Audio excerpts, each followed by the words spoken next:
اللہ اکبر اللہ۔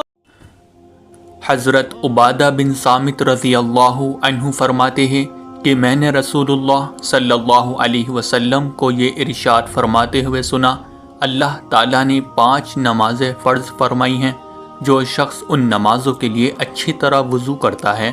انہیں مستحب وقت میں ادا کرتا ہے، رکوع سجدہ اطمینان کے ساتھ کرتا ہے اور خشوع سے پڑھتا ہے، تو اللہ تعالیٰ کا وعدہ ہے کہ اس کی ضرور مغفرت فرمائیں گے۔ اور جو شخص ان نمازوں کو وقت پر ادا نہیں کرتا اور نہ ہی خشوع سے پڑھتا ہے، تو اس سے مغفرت کا کوئی وعدہ نہیں، چاہے مغفرت فرمائیں چاہے عذاب دے۔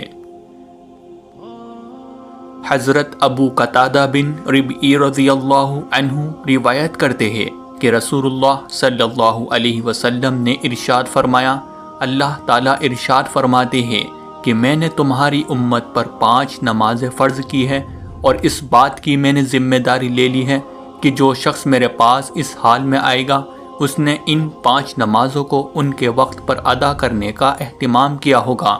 اس کو جنت میں داخل کروں گا، اور جس شخص نے نمازوں کا اہتمام نہیں کیا ہوگا تو مجھ پر اس کی کوئی ذمہ داری نہیں، چاہے معاف کر دوں یا سزا دوں۔